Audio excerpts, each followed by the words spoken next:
Okay, so we're out on the 2019 Royal Enfield Interceptor 650 twin, and we're going to take it for a little spin around. First impressions, lovely comfy riding position. Yep, foot pegs are a little bit awkward to get used to, they're a little bit in the way when you try to get your foot down, but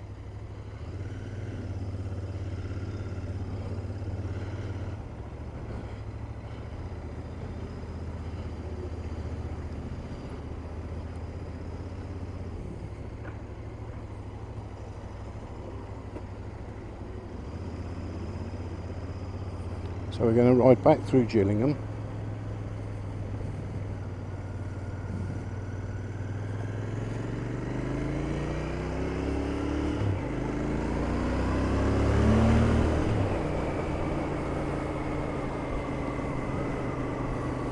Yeah, that feels nice and comfy.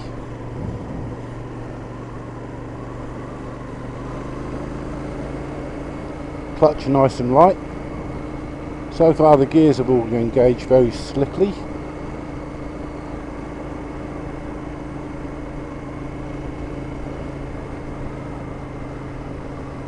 No frills on this. I think I'm in third gear. I think I'm in second now. The speed camera over there, so we must watch the speed.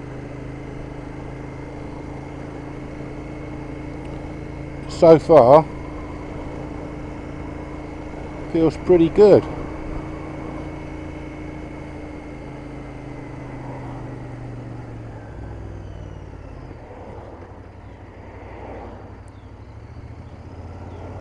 That must be first gear we're in now. Very light clutch. Handling nicely at these slow speeds. Seat doesn't feel too bad. I've only been on it a couple of minutes, but it feels quite soft, so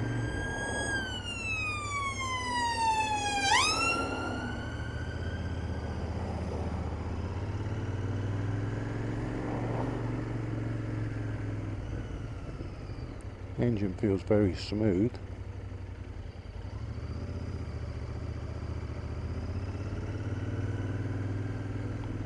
Very easy to handle in this town scenario.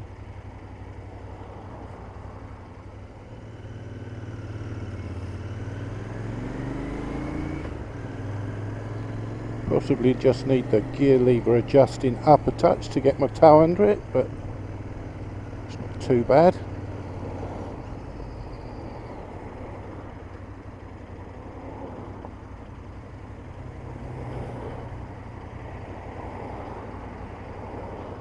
Foot flat.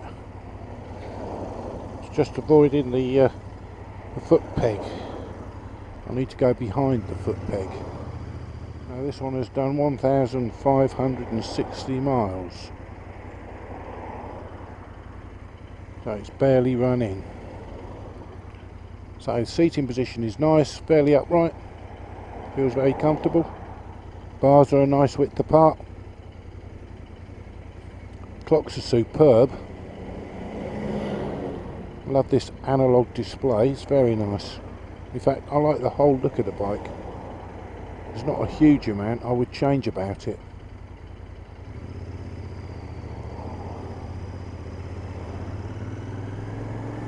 Already quite a lot of accessories on the market for it, but I really don't see the need to change a lot.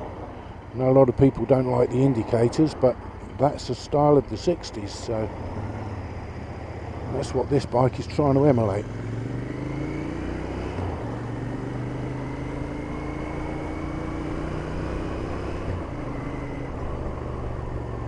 It's a beautiful gearbox.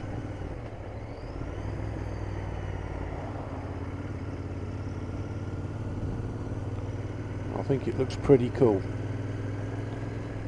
I know of a nice little spot I can go to where I'll do a little walk round. So this is largely for my own benefit.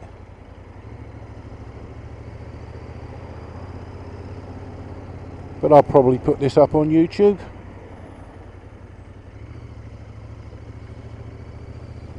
Second gear, 2000 revs, 20 mile an hour, no, just over 20.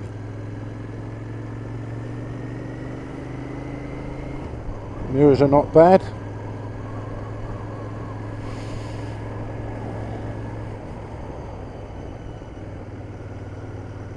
The engine feels very smooth indeed. I'm feeling no vibration at all really.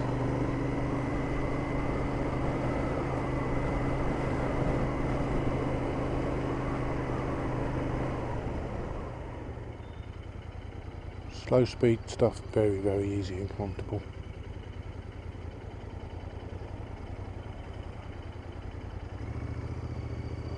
And I think we'll take a left here.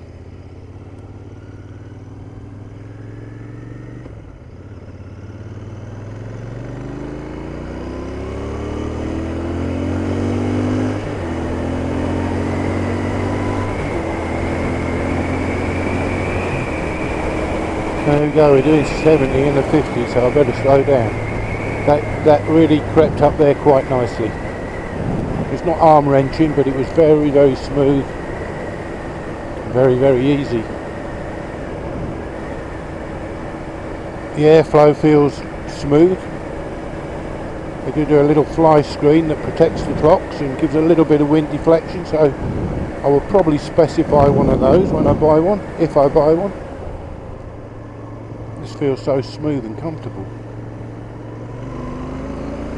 A nice little tug there, you open up from a lowish RPM. Again, not 100% sure what gear I'm in. I think that should be second, but it's what it does in the conditions that matters, and feels pretty decent. That's 30 mile an hour, third gear, probably around 750 RPM. 3000 RPM, a little over 30. Right, now where am I heading? I do need to know.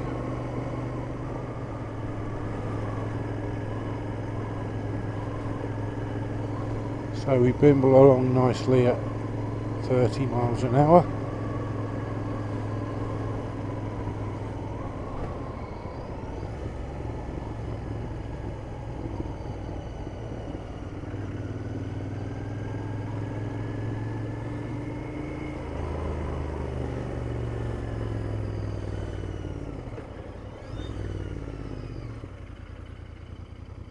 I think I'll take a left here.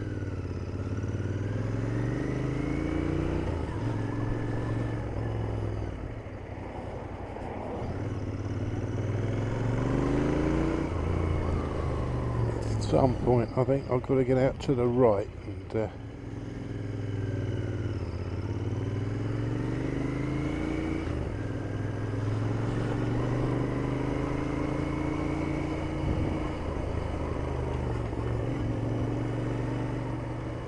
further up here perhaps.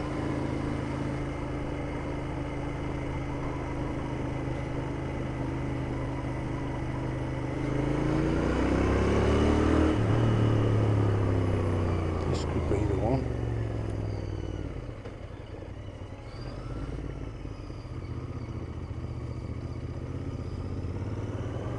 And hopefully, yeah, here we are.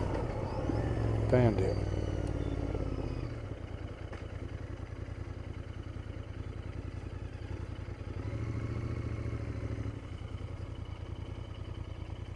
Now 2019 Royal Enfield Interceptor 650 twin.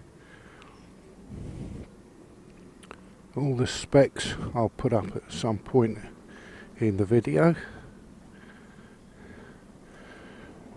Oil and air cooled.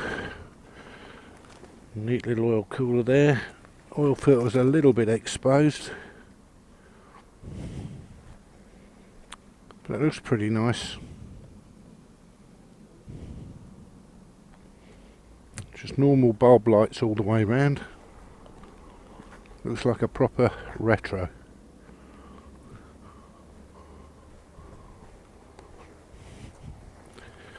Welds all look very nice. tidy. Chain drive. A couple of little bits and pieces that could be fettled up. The gear change pedal. Stainless steel one made perhaps. Or the steel one chromed. Nice little guards here to prevent your knees burning on the cylinder heads.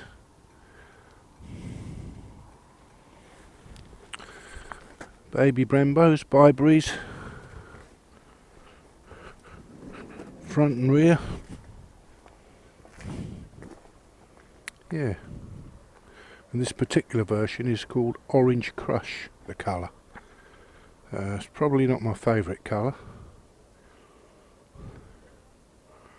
And what I wasn't sure about was the colour of these hubs. They don't look too bad in the flesh, but I think the black ones are nicer.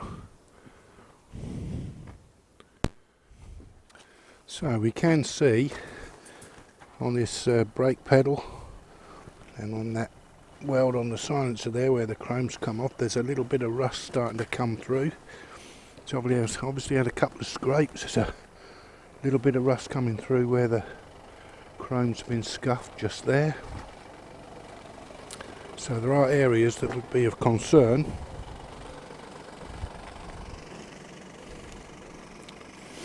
The switch gear is reasonable quality. They feel fairly tactile. Mirrors are a little bit Mickey Mouse here, but I would go for bar end mirrors, I think.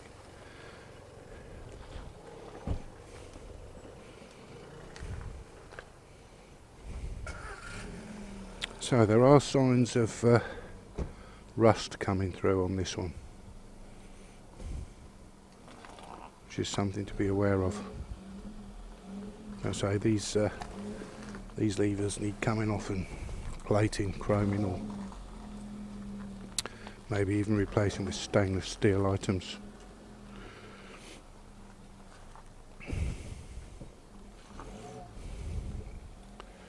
Quality of the chrome on the headlight doesn't look brilliant, but I think we'd go for a ravishing red one, and that's got a black headlight, so that would overcome that problem. But on the whole, fit and finishes of a reasonably high standard. Nice sweep of the gauges there. Sounds quite reasonable.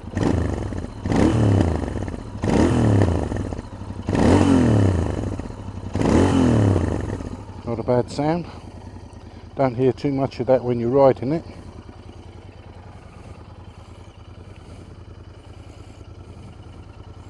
Yeah, on the whole, so far, fairly impressed. At a price of $5,499 on the road, can't go greatly wrong with it. What's the turning circle like? Pretty good.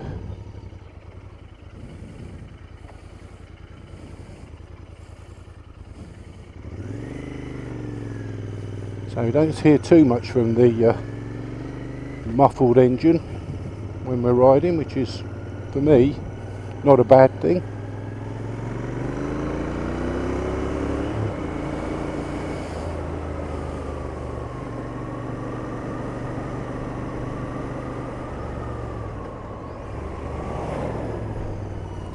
Right, if we go right, I think I know where I'm going, so go back, try and find a dual carriageway, and maybe even get back up onto the motorway.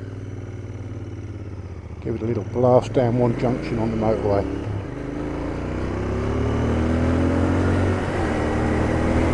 Yeah, it goes reasonably. We're up to 70 there very quickly, so that's not bad.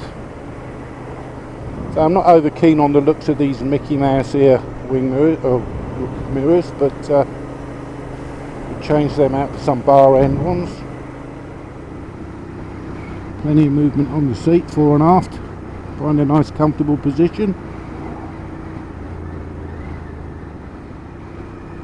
Yeah, rides these roads very nicely.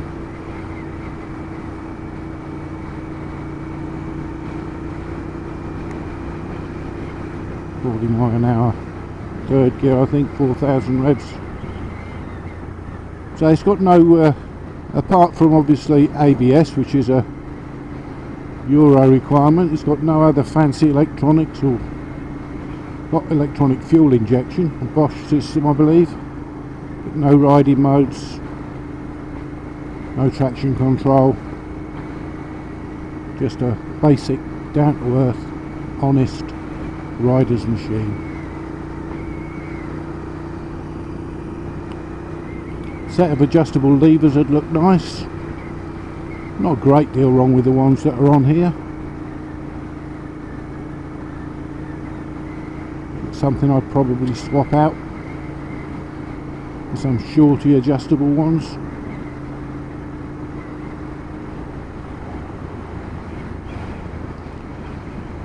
I don't know off the top of my head what the manufacturer's fuel consumption figures are, but I imagine it'd be quite frugal.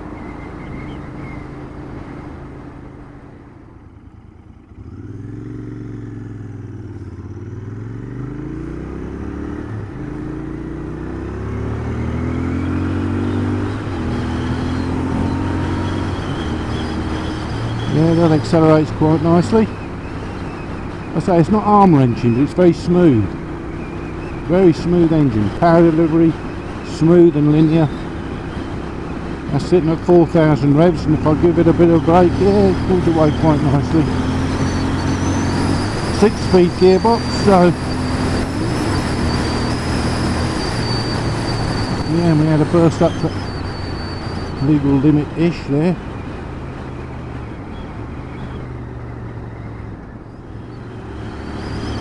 It's a very, very nice gearbox and clutch.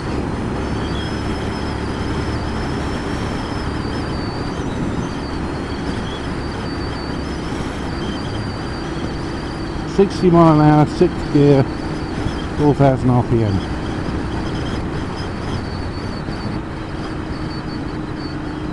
So we'll get onto the motorway and go down to the Sittingbourne junction and back. See how it is on the motorway. We've got no clock, no timepiece, no range indication, but we have got a decent fuel gauge I believe. Reports seem to suggest that the fuel gauges are fairly accurate. It's not the lightest of steering, but it's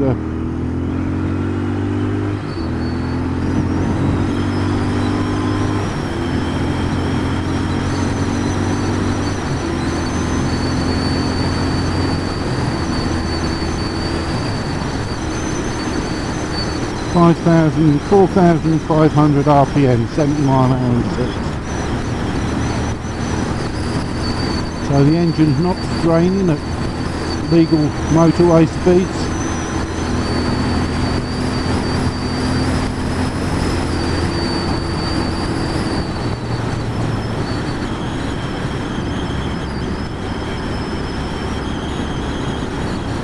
I don't think I'd want to do any serious touring on it. For one thing, the luggage carrying capacity isn't, well, it's got none at the moment. So we're going to get off onto the motorway here and go and see what she does on there.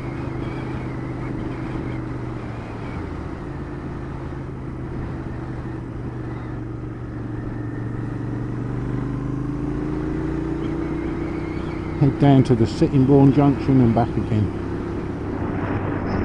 So we're motoring there according to the speedo, just for test purposes. That's cruising there at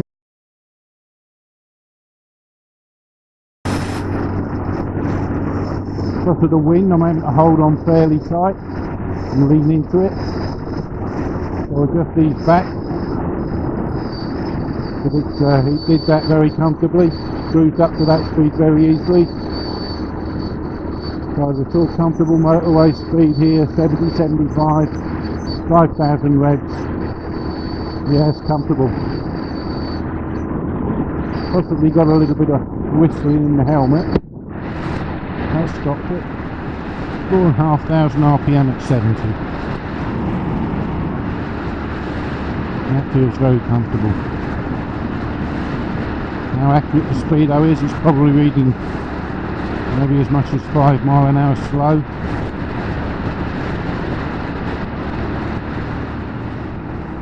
Indicator switch falls to the thumb fairly nicely.